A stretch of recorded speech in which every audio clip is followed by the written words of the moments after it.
Hey friends, and welcome back. If you're new here, my name is Morgan from Life, and today I wanted to talk to you guys a little bit about things that you can do today to help prepare you a little bit better for your future. I know a lot of people are looking to get out of the big city and move more to some land or the countryside, and that can be a big task, especially when it's totally new or foreign to you. So I'm going to talk you through 5 or 6 tips of things that I think are really important and things that you can do now while living in the suburbs or in the city that will help prepare you for your life in the countryside as soon as that becomes feasible.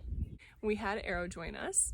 But the first thing that you really need to do is figure out what your priority is and what interests you the most.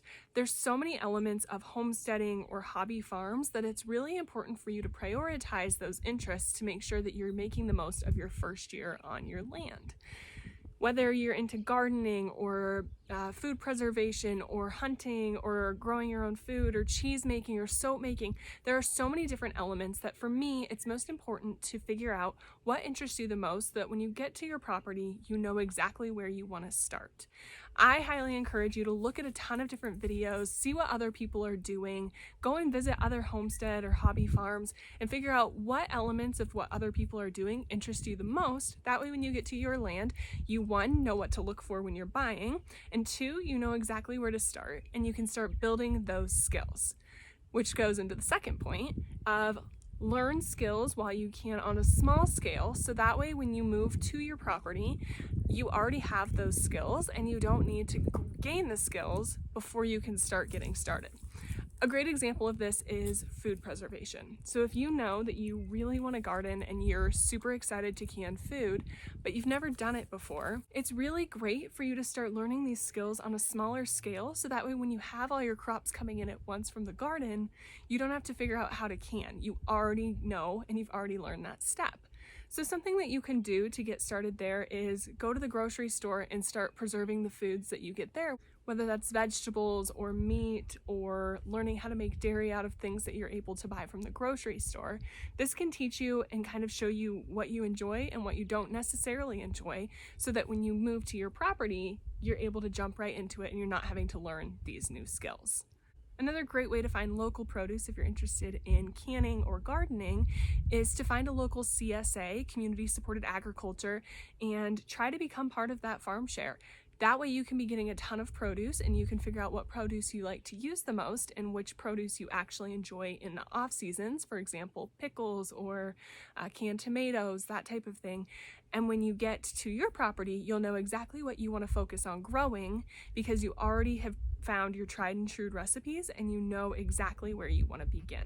I'm a firm believer in the fastest way to learn something is to actually do it. So I also recommend finding a neighbor, finding a friend or a family member that is interested in gardening or has their own garden and see if you can help them. Figure out what tips and tricks you can pick up from them or from a local farmer.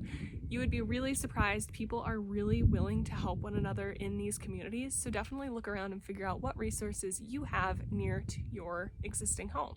Another example of this is with animals. If you're interested in raising animals, either for maybe eggs or meat, start small and look around and see if that's something that you can do where you are right now. We used to have a really small house in the suburbs and I wanted to get started on this homesteading life. And so I reached out to the county to ask them if I would be able to have chickens. And they said as long as our HOA was okay with chickens, that it would be more than fine. So we actually built a small coop in our backyard where we started with 2 tiny little chicks that we picked up from our local farm supply store, and we raised them and we brought them out here and we now have them on this property. So that's another great example of ways that you can learn on a small scale so that when you get onto your homestead or get your property, you kind of already know what you're doing and you have a good sense for it. So I would definitely encourage you to look into that. Don't buy animals until you check with your local county and your HOA and anything else that you need to double check with. But I think in a lot of places, it's more often than not that they are actually allowed. So see what you can do now to get started and get that leg up. Another thing that I think is so important to get started on today to make sure that you are prepared for your future, whether that's, you're moving to land in 6 months or 5 years, I think it's so important to start acquiring tools when you can find them, one, on sale, or two, as a resale item, so you can find them at Goodwill or you can buy them used. The reason for this is you will be shocked how many tools you need that you don't have when you're living in the city. A great example of this is gardening. If you want to have a really large garden, you need to make sure that you have the shovel and the hoe and maybe the rototiller and the garden hose. Or if you're going to live on a lot of land, you have to take care of that and you have to make sure that you can get out of your house perhaps in bad weather. So maybe you need a snowplow or a chainsaw if there's going to be a lot of trees on your property, because maybe they'll fall down. So if you can start acquiring these tools when you can get them secondhand and get them used, definitely make sure you're buying quality. But this is another great way to start saving today, to make sure that you have all of the tools so when you get to your land, you have exactly what you need. The next step that I think is super important, and you're already well on your way, is to find a mentor. This can be a physical person, or this can be videos or someone's channel that you really like to watch.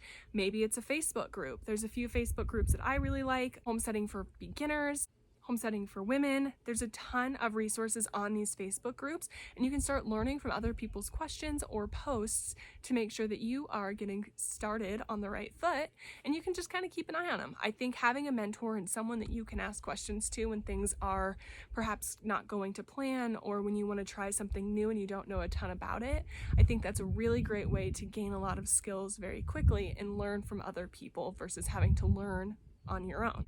And then my final tip is start doing your research and set a plan and figure out how you're going to make it happen. Like I mentioned, we were in the suburbs about 2 years ago, and we didn't want to be there anymore. And so we really started figuring out different steps to save the money and to figure out exactly where we wanted to live. There's some really great resources online if you don't know where you want your homestead to be. Maybe you're looking at different states and you want to learn more about that state or the county that you're looking in. So I definitely recommend you go and check out a website called city.data.com. You can literally put in any city or county and they will give you a ton of different information, from medium income to a lot of housing prices to schools. You can learn so much on these resources. So really start narrowing down the areas that you want to end up. That way you kind of know what a realistic number is going to look like. Especially with all of these crazy housing prices, it's so important that you know what your end goal is, so you know what you need to start saving up for. So there you have it. Those are some of the things that I wish that someone had told me that I could do prior to moving to the country to help prepare us and help get us a little bit more ready before actually making the leap and moving to property. I hope you found today's video helpful. If you have any questions or want me to go into depth on any of these other topics, I think they could all be their own video. Definitely let me know. I really appreciate you taking the time to hang out with me today, and I will catch you in the next one. Bye.